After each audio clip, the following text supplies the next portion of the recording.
Welcome to the deep dive. This is where we sift through fascinating research and boil it down to what you really need to know. Getting you informed fast. Exactly. And today, oh boy, we have a story that doesn't just add a page to the evolution textbook. It kind of rips out a whole chapter and asks us to rewrite it. That's a good way to put it. You probably have this picture in your head, right, of how life evolved. Ancient fish kind of creeping onto land, growing legs, eventually leading to us four-limbed creatures. The standard progression we all learned. Right, but what if I told you a tiny fish fossil, seriously, like barely the size of your fingernail? A fish with googly eyes, apparently. Yeah, the descriptions are something else. What if that little guy, discovered decades ago, could completely flip one of the biggest parts of that story on its head? Well, that's precisely what we're diving into today. We're talking about a creature called Norsolaspis glacialis. Norsolaspis glacialis, got it. And its anatomy, its insides, revealed by some incredible new technology, well, it's really challenging these long-held ideas about how jawed vertebrates, that's most fish alive today, amphibians, reptiles, birds, mammals, us, how we actually got started. And get this, it's even giving us new clues about how our own shoulders evolved. Shoulders? Yeah. From a tiny ancient fish. Okay, I'm hooked. It's pretty amazing. It just shows how new tech can unlock secrets from fossils that have just been sitting in museum drawers for ages. It really is like an archaeological detective story, but with, particle accelerators involved. Ah, exactly. High-tech paleontology. So our mission today, unpack these breakthroughs. We're looking at how cutting-edge imaging is showing us stuff about early fish and their world we just couldn't see before. Astonishing detail. And we've got some great sources. Papers from top journals like Nature, articles in Popular Science, deep dives from Uppsala University, even research on how modern skates develop. Okay, so a real mix. And the goal is to see how these little snapshots from the past, these fossils, are filling in the blanks, right? Creating those aha moments. Exactly, and showing that evolution wasn't this simple, straight line. It was messy, complex, full of weird twists. Non-linear, as they say. Precisely, and it really hammers home how connected everything is. Ancient oceans, massive tides, huge extinction events, and the tiny details of a lumpy, googly-eyed fish. It all ties together. All right, let's get into it. Tell us about this game changer, Norsolaspis. Where did it even come from? You said it wasn't a new find. No, not at all. That's one of the fascinating parts. This super important fossil wasn't dug up last year. It was collected way back in 1969. In 1869, wow. Yeah, during a French paleontological expedition, they were up in Norway's Arctic Spitsbergen archipelago. So think remote, icy conditions. Okay, so they found it then, but... But it basically got archived. For 40 years, it sat among literally thousands of other sandstone blocks in a museum collection in Paris, just waiting. 40 years, just overlooked. Well, you have to understand the scale of these collections. Researchers collect vast amounts of material, and analyzing everything takes incredible amounts of time and resources. Sometimes the significance isn't obvious right away. So it wasn't some dramatic discovery in the field, but more like patient detective work in the archives. Absolutely. That's often where the big breakthroughs happen now, re-examining old collections with new questions, or in this case, new technology. And when they finally did look closely at this particular block. The researchers involved, the co-authors of the recent study, were apparently pretty surprised. They found this perfectly preserved half-inch long piece of a skull, a cranium fragment. Half an inch. Tiny. And the googly eyes. Well, the description is quite vivid.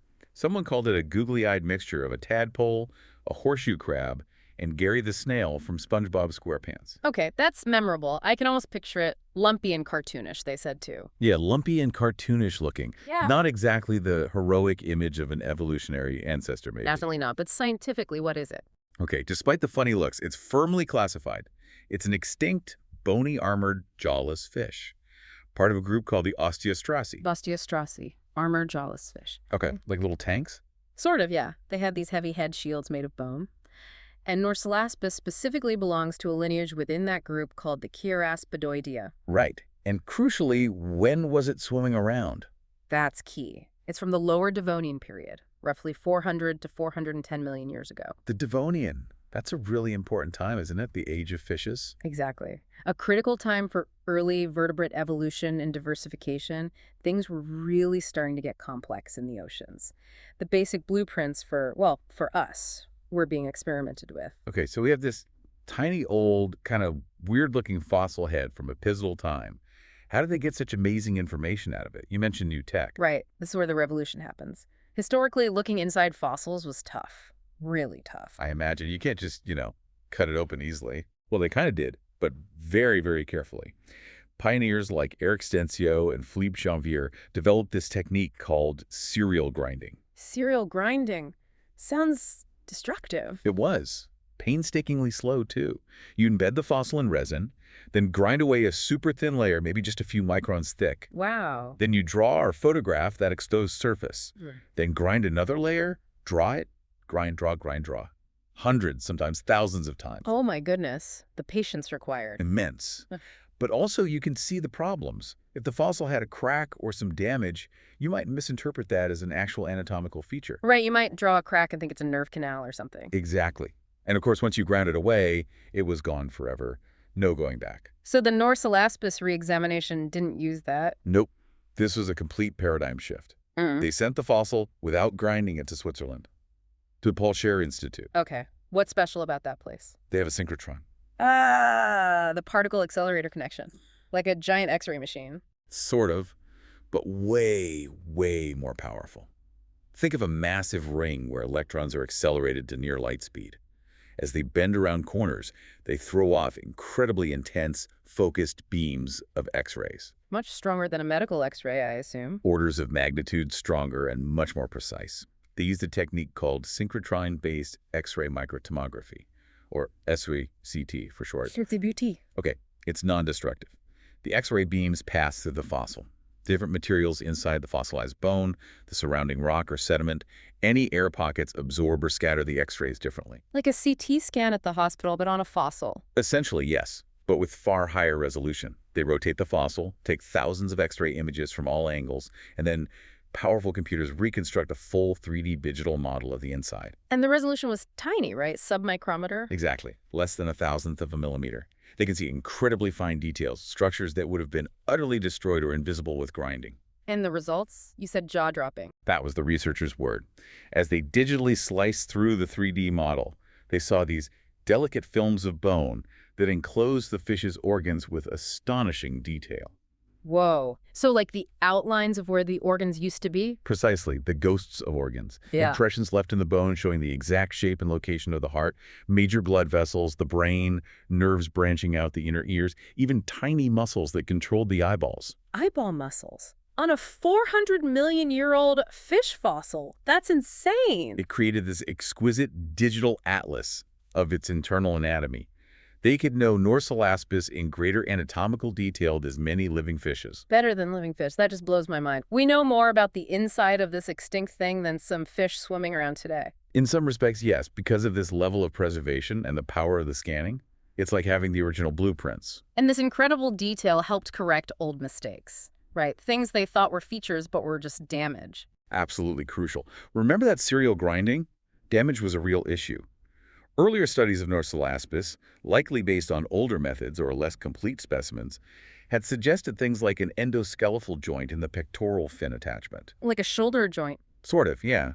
And they thought it had a single venous drainage system like a lamprey, which is considered very primitive. Okay, but the synchrotron scans. Showed clearly those were artifacts. Cracks, erosion, not real anatomy.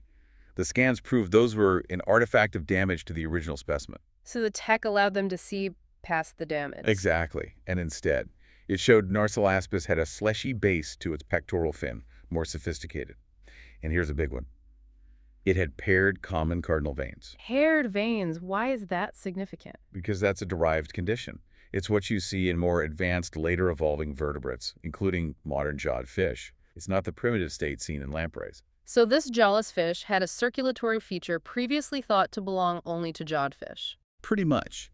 This led to sweeping updates to its interpretation.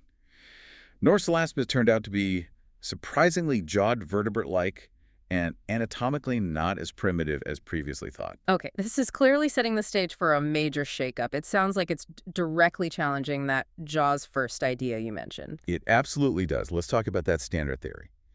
For decades, the consensus was pretty strong.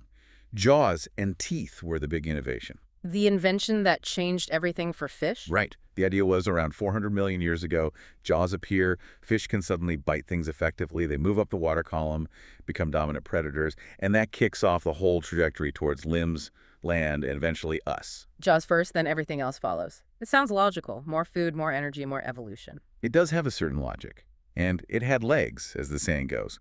But even proponents knew there was this large data gap before that supposed transformation. Missing pieces of the puzzle. Exactly. They lacked the detailed snapshots from the fossil record that would help us order the key events properly, reconstruct the actual sequence. And Norsolaspis, with this new internal view, is one of those crucial snapshots. A huge one. It basically flips the Jaws first idea on its head, because it shows that Norsolaspis, this jawless fish, already had some incredibly sophisticated features previously thought exclusive to jawed vertebrates. Like what specifically? Acute senses and a powerful heart. Things you'd associate with an active, maybe even predatory lifestyle. But Norsolaspis had them before jaws and teeth evolved. Whoa, so the engine and the sensors came before the weapon. That's a perfect analogy. Key adaptations for a high-energy, active life were already present in this jawless lineage. Jaws came later, adding to an already sophisticated package. It fundamentally reorders the sequence. Okay, let's break down that action-packed anatomy. The heart of a shark under the skin of a lamprey. Tell me about the heart. The scans revealed what looks like an extremely powerful heart, and the spaces for blood vessels were widened, suggesting greater blood flow throughout the body. More horsepower, basically. Exactly, enabling high-energy stuff, swimming fast, sudden bursts, complex moves, things you need to either catch prey or, perhaps more importantly for Norsolaspis, avoid becoming prey. And it was proportionally huge, right? The cantaloupe comparison. Yeah. If you scaled Norsolaspis up to human size, its heart would be like a cantaloupe melon. That's a serious pump for a small creature. Incredible. And it wasn't just big, it was advanced in structure. Those paired veins. Right, the paired common cardinal veins, just like modern jawed vertebrates. That allows for more efficient drainage of blood back to the heart, handling a greater volume of blood than in lamprey.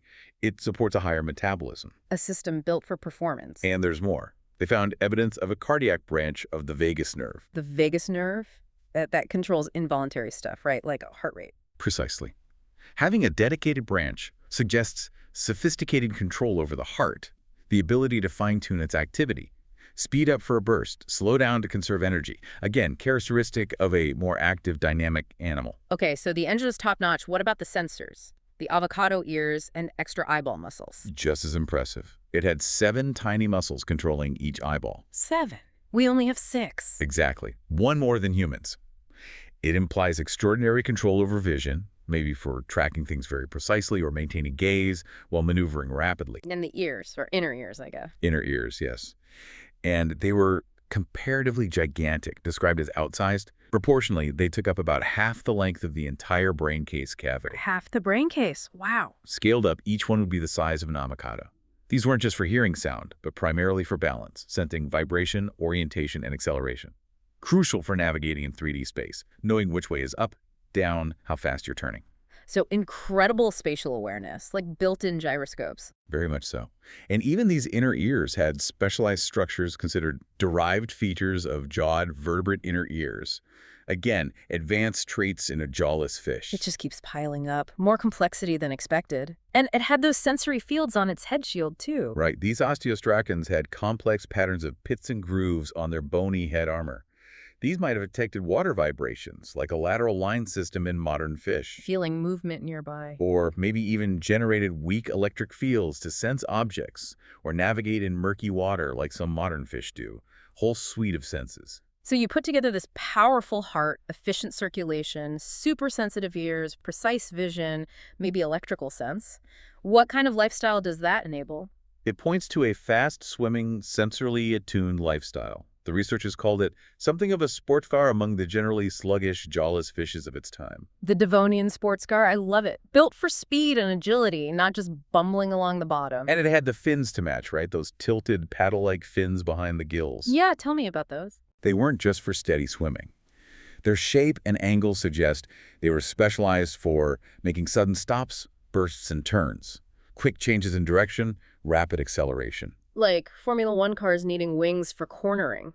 Kind of, essential for agility. But here's the crucial interpretation.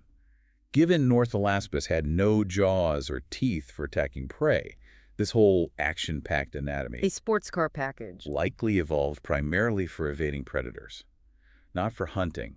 It was about not getting eaten rather than eating others more effectively. Ah, that makes sense. So it developed all this high-performance gear for defense. That seems to be the most likely driver. And that sounds like a classic case of pre-adaptation, doesn't it? Where a trait evolves for one reason, but then becomes super useful for something else later. Exactly. It's a perfect example. You develop this amazing sensory system, powerful heart, agile body plan to escape predators. Then later, jaws evolve in some related lineage. And suddenly, all that pre-existing gear is perfect for becoming an active predator yourself. Precisely. As the researchers put it, when jaws evolved against this background, it brought about a pivotal combination of sensory, swimming, and feeding systems. That combination led to the explosion of fish diversity we see later in the Devonian. So jaws weren't the starting pistol, they were more like adding turbochargers to an already high-performance engine. That's a great way to think about it. The foundations were already laid, refined over millions of years in these jawless fishes. Jaws were a powerful addition, a refinement, but not the sole initiator.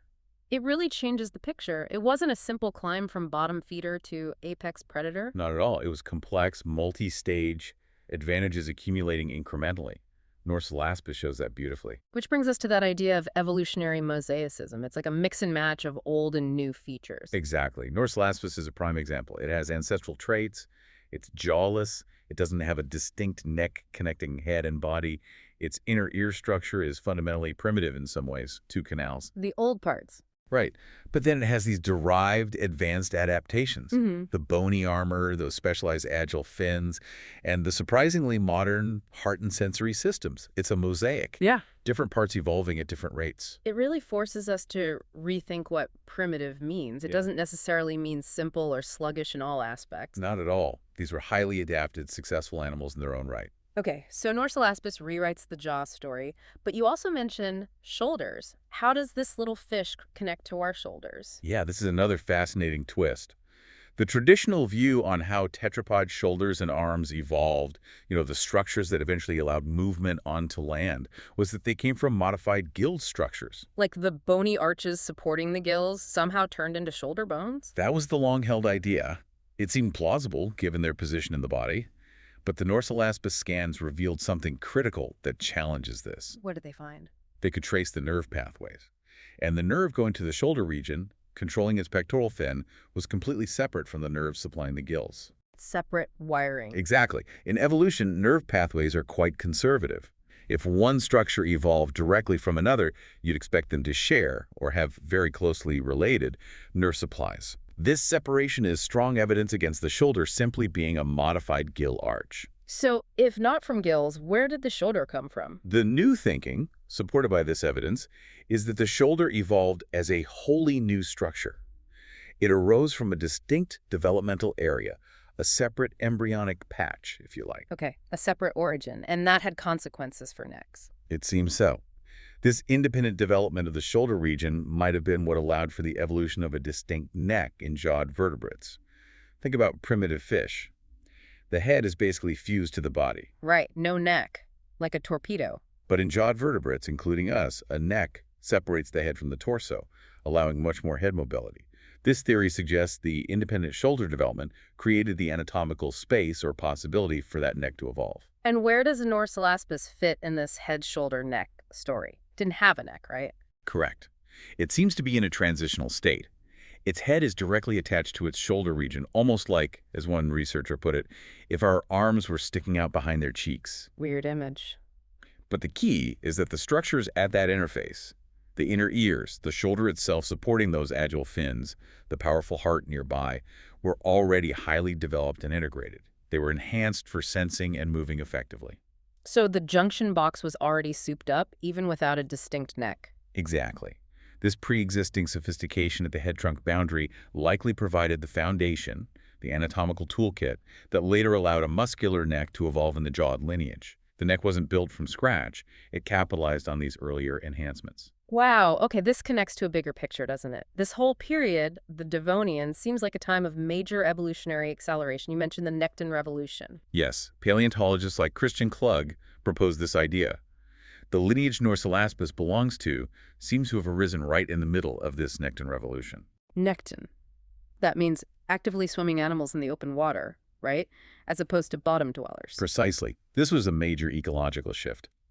For a long time, most complex marine life stayed close to the seafloor, the benthos. But during this period, organisms started moving up, exploiting the entire open water column. A whole new world opened up. A vast new arena, and the rules changed. The evolutionary game became about getting faster, smarter, and more maneuverable to survive and thrive in this dynamic 3D environment. And Norsolaspis, the Devonian sports scar, fits right into that picture. Perfectly. That intense pressure to be fast, agile, and aware likely drove the evolution of those advanced sensory, circulatory, and swimming systems we see in Norsolaspis even before Jaws appeared. It was about surviving in this newly competitive open water world. So, understanding this Nekton revolution context is crucial for understanding why Norsolaspis was the way it was. Absolutely. And it puts the evolution of Jaws into perspective. Remember that quote comparing Jaws to the gunshot in Sarajevo starting World War I? Yeah, the trigger versus the underlying conditions. Right. Jaws were a pivotal trigger, no doubt. But Norsolaspis shows us the context. The underlying conditions, sophisticated senses, powerful hearts, agile bodies, were already being forged by pressures like the Nekton Revolution. The stage was set for Jaws to have such a massive impact when they finally did arrive. It makes so much more sense viewing it that way. Not just, poof, Jaws appear, but this gradual buildup of potential. Exactly. Now, environmental factors didn't stop playing a role after the Devonian. Let's shift focus slightly to another massive evolutionary event, the fish-to-tetrapod transition. Moving on to land, one of the biggest steps ever. Absolutely monumental, spanning roughly the late Silurian to the early Carboniferous, say 420 to 355 million years ago. But even here, the specific environmental drivers for key things like lungs and limbs are still debated. Why did they evolve then and there? What are the leading ideas? One really compelling hypothesis involves tides, big tides. Tides, like the moon pulling the ocean. How does that drive evolution? Well, imagine areas with really large tidal ranges, especially during spring neap cycles, where the difference between high and low tide is extreme. Okay, so vast areas get exposed or covered. Right. And fish could easily get stranded in shallow pools left behind as the tide goes out. These pools would heat up in the sun, become stagnant, and crucially, lose oxygen rapidly. Not a nice place to be trapped if you breathe water. Definitely not. Yeah. So the hypothesis is that this repetitive stranding in warm, deoxygenated tidal pools acted as intense selective pressure. Fish that could somehow gulp air from the surface or even maneuver slightly out of the worst pools would have a huge survival advantage. Ah, forcing the evolution of lungs for air breathing and maybe stronger fins, proto-limbs to push around in the shallows or mud. That's the idea. Lungs to survive the low oxygen, limbs to cope with the temporary stranding. How did they test this? You can't exactly recreate Devonian tides. Not physically, but computationally. Researchers used sophisticated numerical tidal simulations. They have models, like one called OTS, that can reconstruct ancient ocean basin shapes and simulate how tides would have behaved. Wow, simulating ancient tides. Yeah. They compared simulated tidal ranges back then to today's tides, which are thought to be relatively large, maybe near a tidal maxima. And they focused on 3 critical time points for the land transition. Which were? First, the late Silurian. Around 420 million years ago, that's when bony fish, our lineage, originated, and we think lungs first appeared. Think fossils like Giyu from South China. Okay, origin of lungs time. Second, the early Middle Devonian, 400 million years ago. That's when we get the very first fossil trackways, suggesting tetrapods walking on land found in places like Poland. The first footprints. And third, the early late Devonian, 380 million years ago. This is when we see the first body fossils of the really fish-like tetrapods, the opisthostigid like Panderichthys, creatures right on the cusp of leaving the water. Okay, 3 key moments. What did the tide simulations show for those times? This is fascinating. For the late Silurian, 420 million years ago, they found exceptionally large tides globally, comparable to today's large tides. Really big tides back then. And crucially, these large tides were particularly pronounced in the South China region. Were those early bony fish with potential lungs originated? Exactly. It's strong support for the idea that those extreme tidal environments, the repeated stranding in low oxygen pools, could have been the specific setting where air breathing got its evolutionary start. That fits perfectly. But what about the later periods, when limbs were developing? Interestingly, the simulation showed a significant decrease in global tidal energy after the late Silurian. Tides were less energetic in the Middle Devonian and even less so by the late Devonian. So the tides got smaller. Globally, yes. And importantly, there were no simulated large tides around Laurussia, the supercontinent, where those early trackway-making tetrapods and the alpistostages like Pandorictes actually lived. Huh. So big tides might have kickstarted lungs in one place, but maybe weren't the main driver for limb evolution later in other places? That's what it suggests. Perhaps large tides were crucial for the initial step of air breathing, but other pressures, maybe related to exploiting shallow water resources or escaping aquatic predators, became more important for developing robust limbs elsewhere, even when tides weren't as extreme. Different drivers at different stages and places. Evolution is complicated. It certainly is. But it highlights the importance of those marginal environments, estuaries, deltas, intertidal zones. These dynamic, fluctuating places seem to have been real crucibles of vertebrate evolution. Makes sense. Constant challenges forcing adaptation. But this whole exciting period of transition hit a major roadblock, didn't it?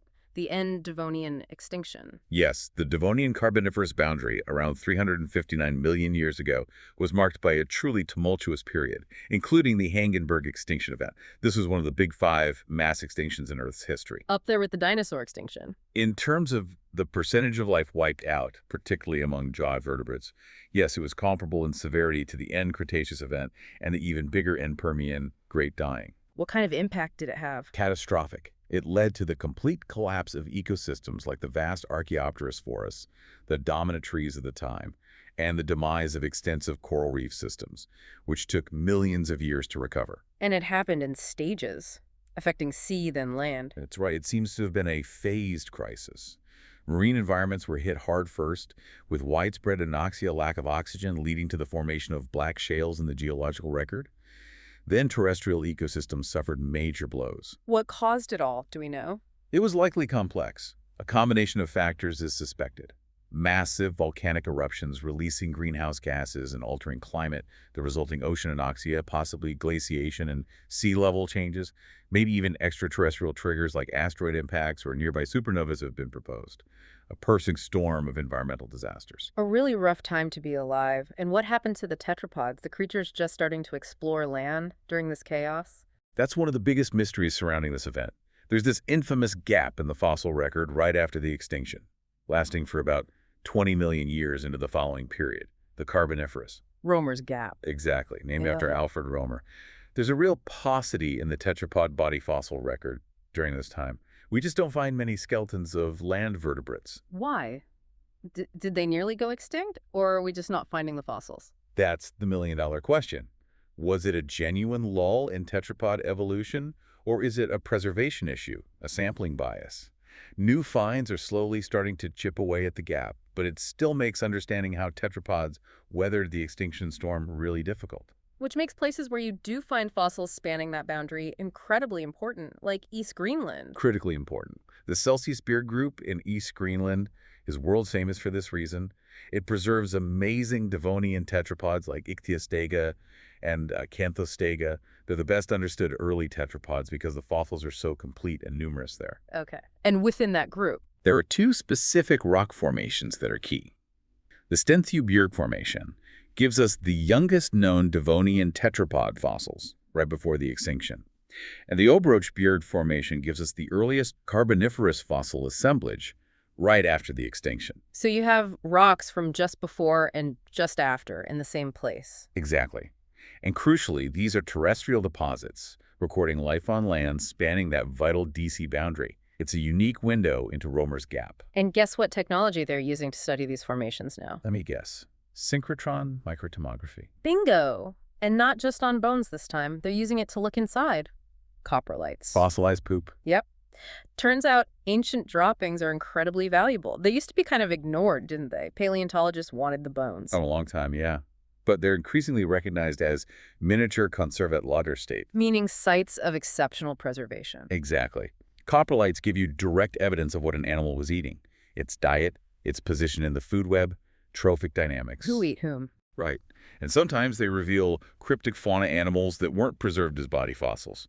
Maybe they were small or delicate or lived in an area where bones didn't fossilize well. But if something ate them, Their bones might end up preserved inside the predator's fossil poop. Precisely. The conditions inside a carnivore's gut and the rapid mineralization process can preserve tiny bones, scales, hair, even parasite eggs in incredible 3D detail, like little time capsules of meals. That's amazing. And the synchrotron helps see inside them without breaking them open. Yes, and it corrects limitations of just looking at the outside. For example, telling if a coprolite is spiral or non-spiral is crucial, Why is that important? because a spiral shape usually indicates the animal had a spiral valve in its intestine, common in fish and sharks. Non-spiral suggests it lacked this valve, which is characteristic of tetrapods. But externally, especially if it's squished or in rock, it can be impossible to tell for sure. The scans allow virtual dissection. Got it. So what did they find scanning fossils from that latest Devonian formation in Greenland, the Stensiobur formation right before the extinction? They looked at new tetrapod bone fragments from there. Remember, this is a time with very few known tetrapods globally. Only Tularpiton from Russia is contemporary. They wanted to see if these Greenland fragments were from known species like Ichthyostega or something new. They found pieces suggesting potentially multiple new taxa, distinct from Ichthyostega and Acanthostega. New tetrapod species right at the end of the Devonian. It seems so. One piece, a shoulder girdle, had features that were surprisingly derived more advanced than Ichthyostega or Acanthostega. It had a short clathrum bone and a large, robust scapulocoracoid. More like later tetrapods. Yes, features shared with things like Tularpiton. But even more surprising, part of its shoulder blade, the coracoid plate, was large and flared with a specific extension, a feature seen much, much later in animals like Dimetrodon. Dimetrodon, the Permian sailback creature, that's like 60 million years later. Exactly. Dimetrodon was a competent landwalker. Finding a similar feature in a Devonian tetrapod suggests really early development of adaptations for terrestrial locomotion. Advanced walking capabilities evolved much earlier than we thought. Plus, the shoulder joint itself was unique, a socket arrangement not seen elsewhere. Wow. What else did they find? A piece of a lower jaw. It was slender and curved, unlike the boxy jaws of some other early forms. It had unique features in how the bones connected, like the syringular bone not overlapping the dentary tooth bone much. Subtle but distinct. And something inside a jaw suspension bone. Yeah, inside a suspensorium, they found displaced skull bones, likely ex-occipitals from the back of the skull.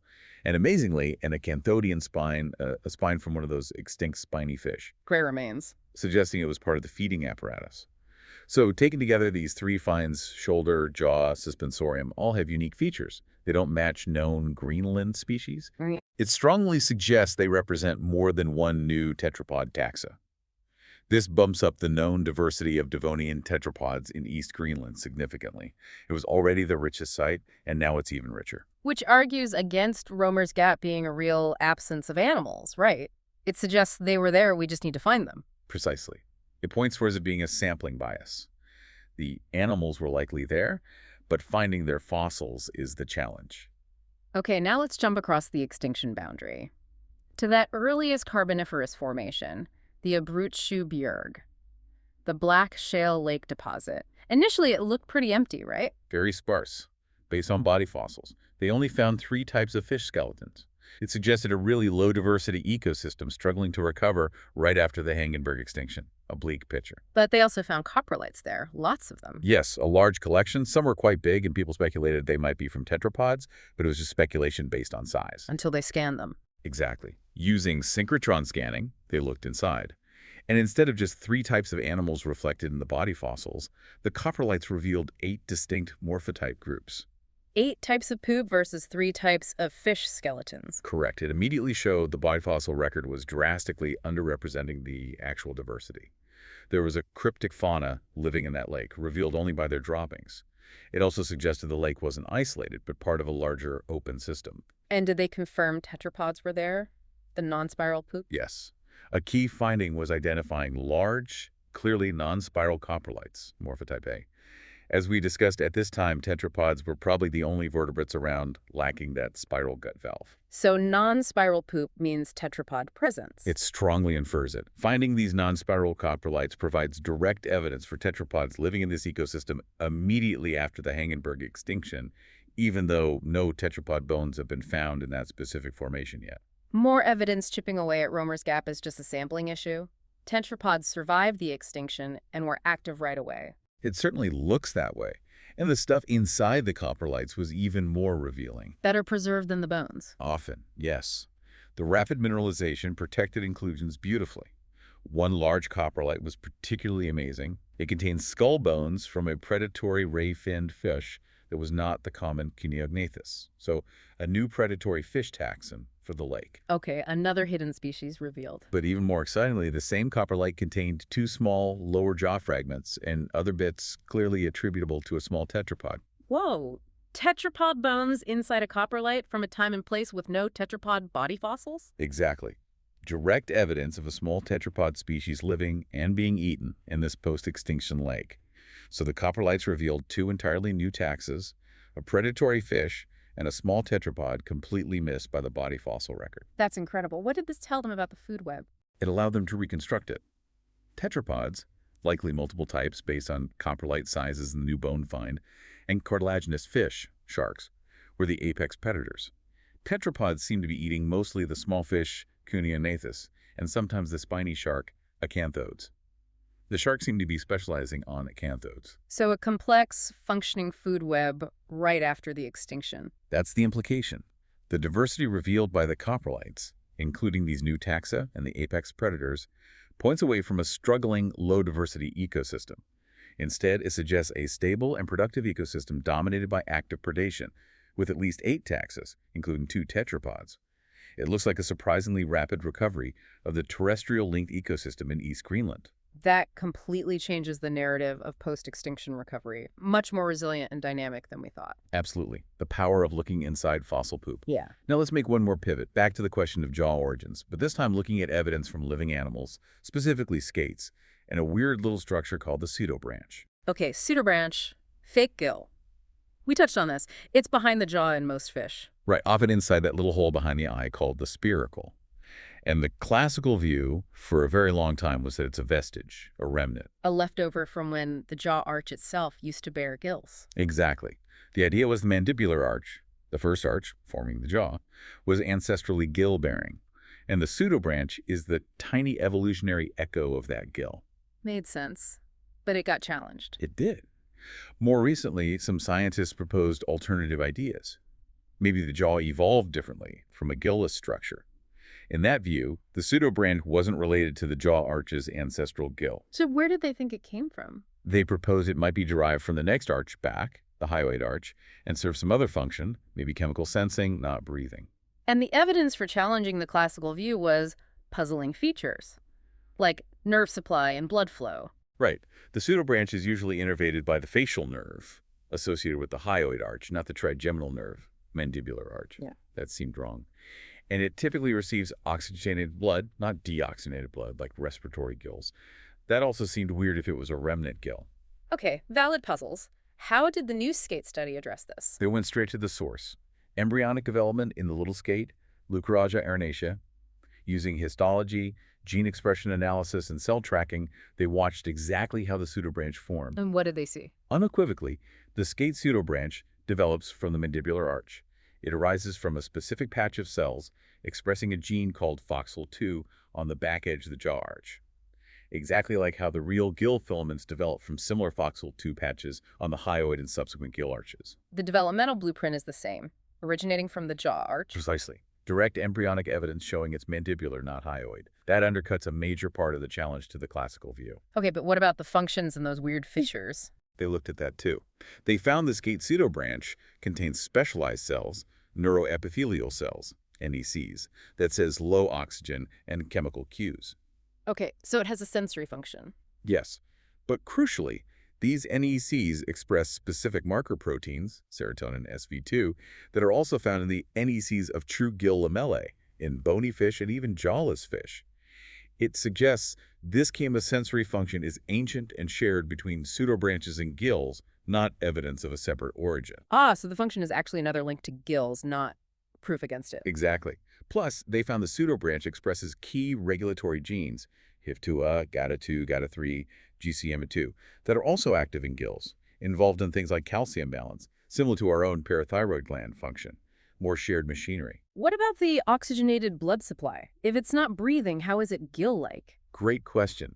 They found that while the adult pseudobranch gets oxygenated blood and isn't primarily respiratory, the blood vessel network that forms around it during early embryonic development looks very much like the network forming around developing gills. So it might have breathed early on. That's the suggestion. It might have had a gas exchange role early in life, which was then reduced or lost in the adult. So its non-respiratory nature in adults could be an evolutionary reduction, not proof it was never gill-related. Okay, that makes sense. And the skeletal support, the sporacular cartilage. Another strong piece of evidence for homology. They showed the sporacular cartilage, which supports the pseudobranch, is a clear serial homologue of the branchial rays that support the true gill filaments. Meaning they develop in the same fundamental way. Yes. The sporacular cartilage forms independently from the main jaw cartilage, the palato-quadrate, just like branchial rays form independently from their main gill arch bars, Same developmental pattern again. and patterned by the same master gene signal. Both the sporacular cartilage and the branchial rays depend on signaling from sonic hedgehog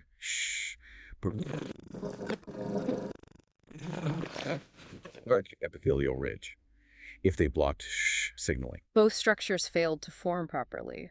Exactly. Demonstrating a deep, shared patterning mechanism. They even pointed to a fossil fish, Characanthus, which had a sporacular support structure that looked very much like branchial rays, possibly showing a transitional state. So putting it all together, the embryonic origin, the shared sensory cells, the shared regulatory genes, the possibly ancestral respiratory function, the homologous skeletal support patterned by the same gene. The evidence becomes overwhelming. The researchers argue these similarities are far too precise in detail to be mere coincidence or convergent evolution. It has to be homology, the shared ancestry. Right. They conclude the pseudobranch is a mandibular arch-derived gill serial homologue. It's a vestige of an ancient gill on the jaw arch. This strongly supports the classical view. The gnathostom-jawed vertebrate mandibular arch was ancestrally gill-bearing. So our jaws really did evolve from a gill arch that breathed. The evidence points strongly in that direction. It connects our ability to eat with the ancient history of breathing in a very fundamental way. Wow. What an incredible journey we've been on. From a tiny 400-million-year-old googly-eyed fish fossil brought back to life digitally. To studying the embryos of modern skates. And digging through fossil poop. It really shows how science keeps refining and sometimes completely overturning our picture of evolution. Absolutely. And the big takeaway seems to be that evolution isn't simple or linear.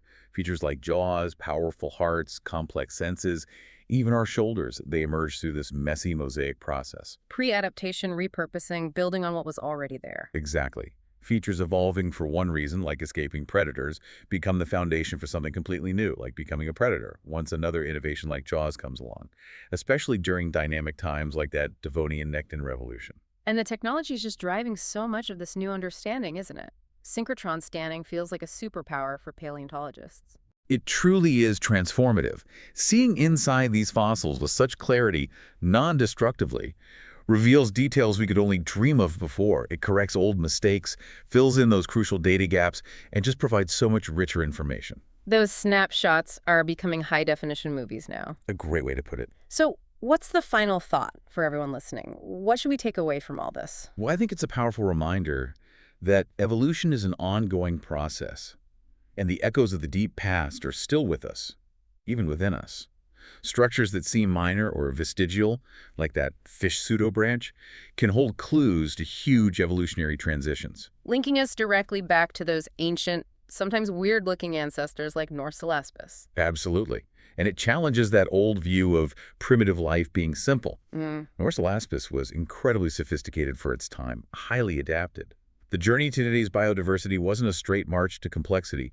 It was built on layers and layers of adaptations, often on surprising foundations. So the next time you see a fish, or maybe even just shrug your shoulders, think about the hundreds of millions of years of experimentation, the environmental pressures, the extinctions, the sheer contingency that led to that form. What other amazing evolutionary stories are still hidden, waiting for the right technology or the right questions to bring them to light? Just waiting to be discovered, maybe in a fossil drawer, or maybe even in the genes of living creatures today. The deep dive continues.